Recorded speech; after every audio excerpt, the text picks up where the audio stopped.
Good morning.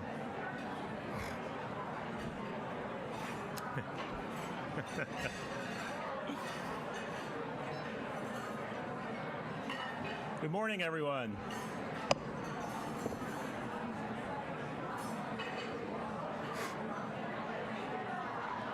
What am I going to do? Good morning, good morning.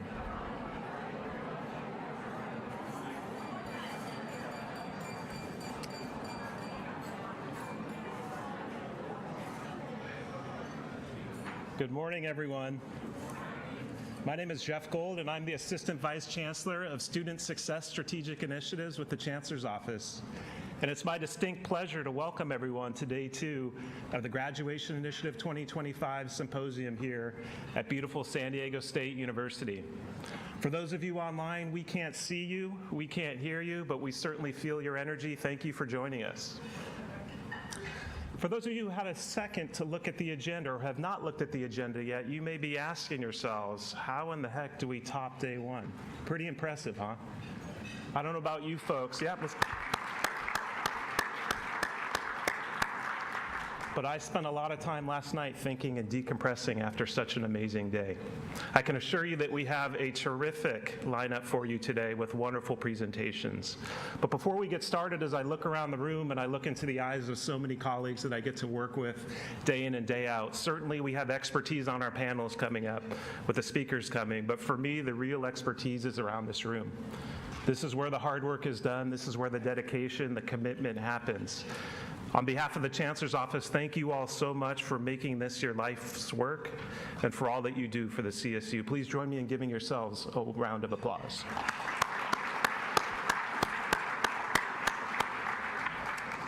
When I think deeply about yesterday, I had two key takeaways, amongst others, that I'd like to share with you. Both of them have to do with data.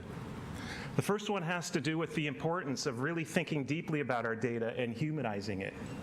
Taking these big pieces of data, big pieces of information, breaking them down, distilling them into consumable pieces of information that humanize what we want to do, that allow us to really put a face behind these big numbers.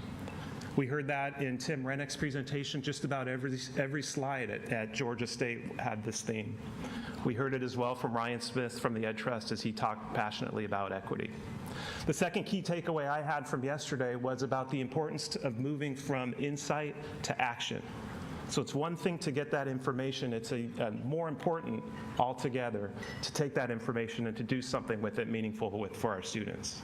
And so with that, I'd like to frame Day 2 of this wonderful event and have us thinking collectively about what Chancellor White started with yesterday, which is this persistent equity gap. Chancellor White started yesterday by sharing news, good news, that we had begun to close our equity gap that now sits at 10.5 percentage points for students of color. So I ask us for a minute, in the spirit of breaking down this information, personalizing it, understanding it, and moving from insight to action, I ask us, I have a little assignment for us. I know it's early. I have a little assignment for us. A little bit of audience participation never hurt. But I want us to think deeply about what that 10.5 percentage point gap really means. How do we break that down? How do we humanize it? How do we bring it to action? So, to put the question into very specific terms, the question for you is, if we flash back to the year 2012, when we had freshmen coming to us across the CSU system, of those freshmen who came to us in 2012, how many additional students of color would we have needed to graduate as a system to close the equity gap? As you think about that, because I'm going to ask for participation, I'm going to put it a different way. Chancellor White talked about spiking his football and in excitement for the numbers that we have now. To get Chancellor White on the stage now, spiking the football and doing a little happy dance in the end zone, what would we had to have done differently? How many additional lives, how many students of color from 2012 to 2018 would we have had to graduate for that equity gap not to be at 10.5 points, but to be absolutely zero? Now, this is the part where I welcome audience participation. I want you to shout out numbers. We don't know the answer. I'm a data guy. I didn't know the answer. So I want to hear from you folks. What do you think? 2,000. Thank you. Hang on a minute. I know this isn't a bashful crowd. Yesterday we had a faculty member ask the presenter for a 200-page paper backing up facts for his presentation. So let's not all of a sudden get shy on me. We have one guess. Come on, let's hear it. 5,000, thank you. 50,000. That's it? 3,000? 33 students, okay. No bad guesses. I'm sorry? 10,000, thank you. So, and I'm going to ask to show the screen now for the our dashboard. You all can see it over there, I assume. The answer to this question is really important. The critical importance of humanizing this, being able to understand it, and then moving again from insight to action.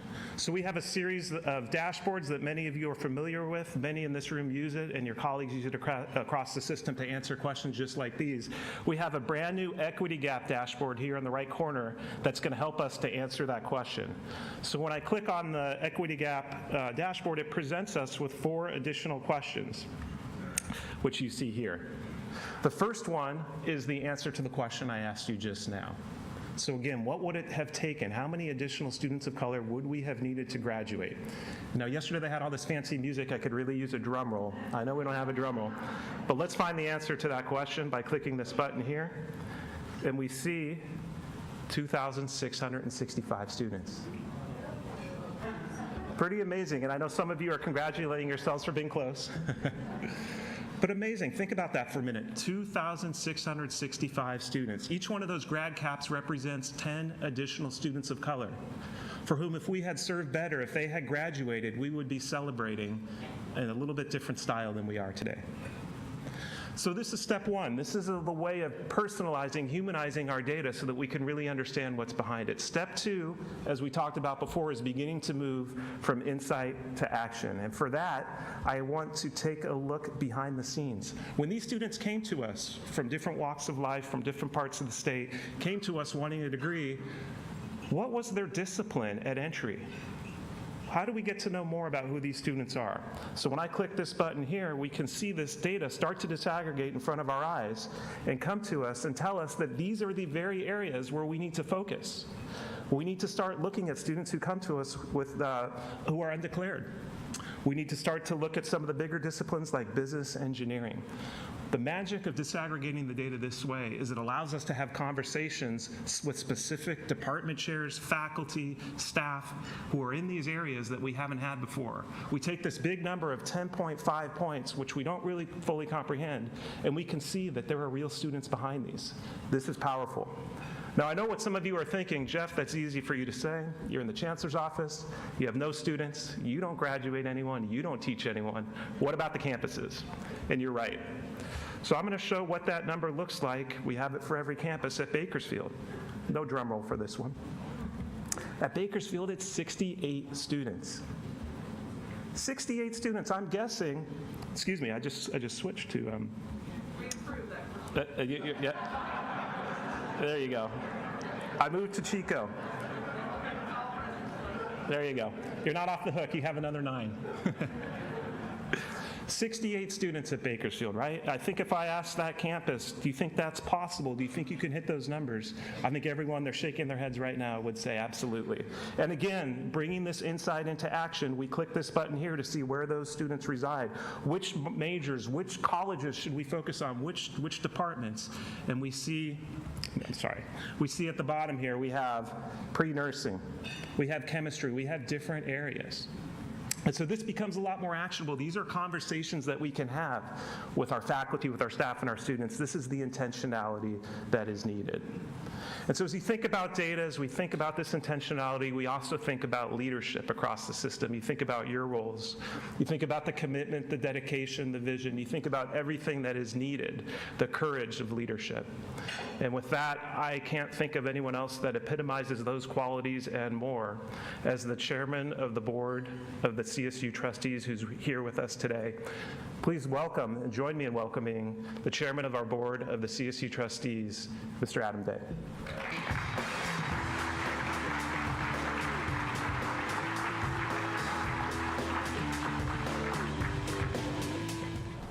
I'm not sure what that music is, but it sounds good.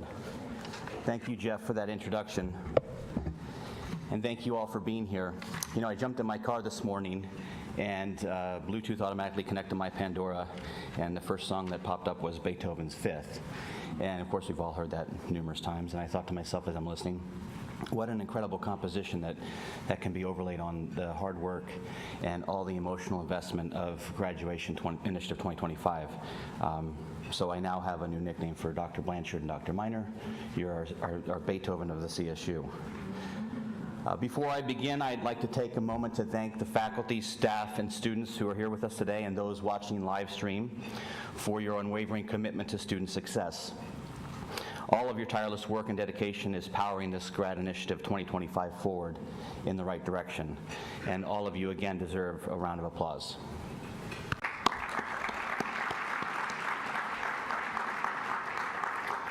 I also would like to especially congratulate all of the recipients of the Faculty Innovation Awards last night.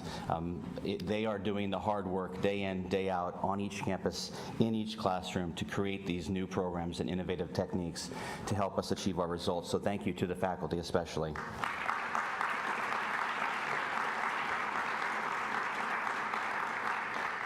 And finally, I'd like to thank and recognize my fellow CSU trustees who are here with us today. Their presence truly demonstrates the strong commitment of the board to this initiative, so I would like all of them to please stand and be recognized.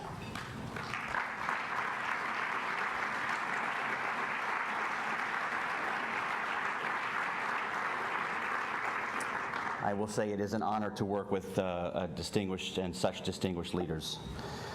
I would like to echo President De La Torre's sentiments yesterday in welcoming you to SDSU. It's an honor to be back here at my alma mater. This campus has meant a lot to me, and I count it as one of my greatest joys, both personally and professionally, that I'm now able to serve not just the SDSU community, but all 23 CSU campuses as chairman of the California State University Board of Trustees. This is where my CSU journey started, and I would say it's an incredible way to circle back. SDSU certainly changed my life, and it's life-changing for thousands of others. SDSU is woven into the fabric of the San Diego community, invigorating the local economy, creating innovative partnerships with local stakeholders, and building opportunities for social ascent for generations of Californians.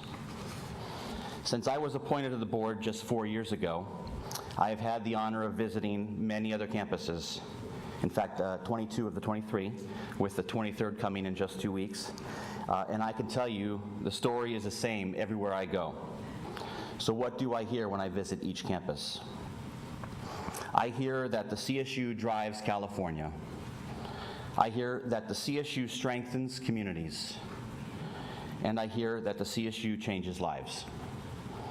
Education truly is the great equalizer. And in addition, the CSU is the ladder to the middle class and beyond. And that's what Graduation Initiative 2025 is really all about. Expanding access to incredible opportunities for Californians that redefine what is possible for them and their communities. Now, when you mention the name Tim, I usually think of my new best friend and collaborator, our great Chancellor Tim White, who does deserve his own round of applause.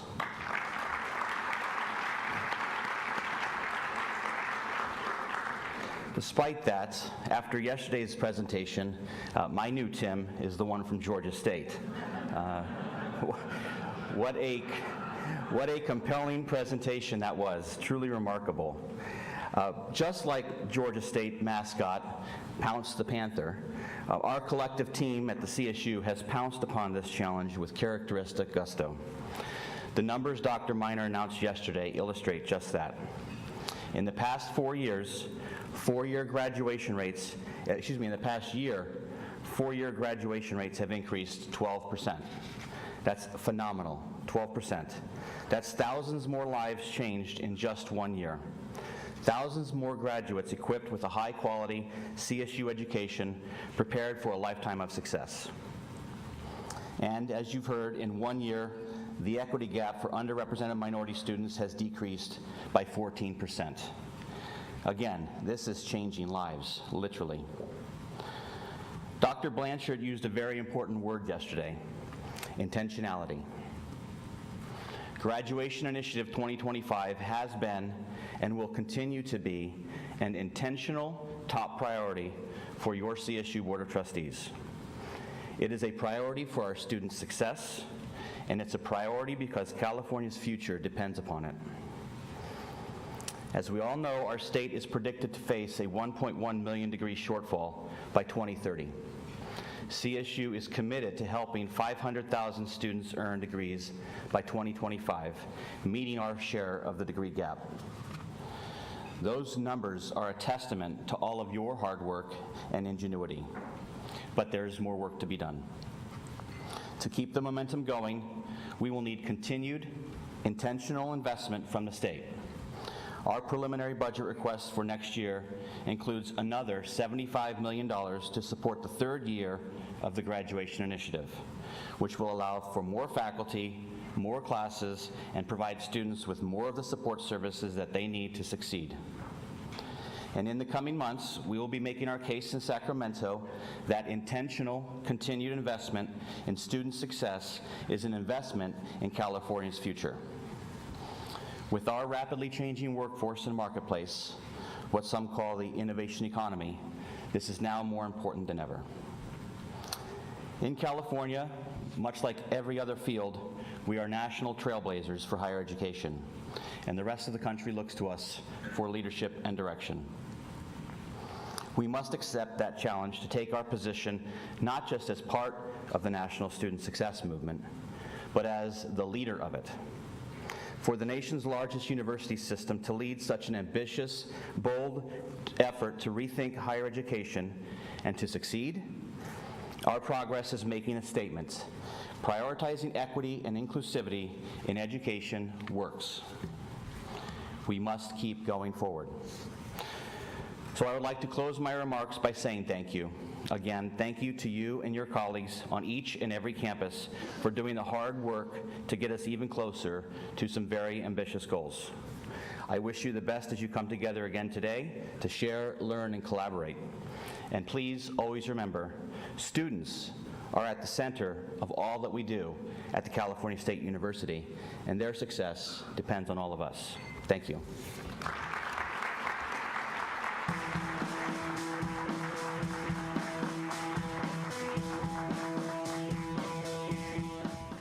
Thank you so much, Chairman Day and Jeff Gold. We will now be leaving and starting our breakout sessions. You can look at the back of your badges or on your app to see the sessions that you signed up for. Most of them are here on the second floor and the first floor. Enjoy your sessions, and we'll see you back here at 11:30 for our closing keynote. Thank you so much.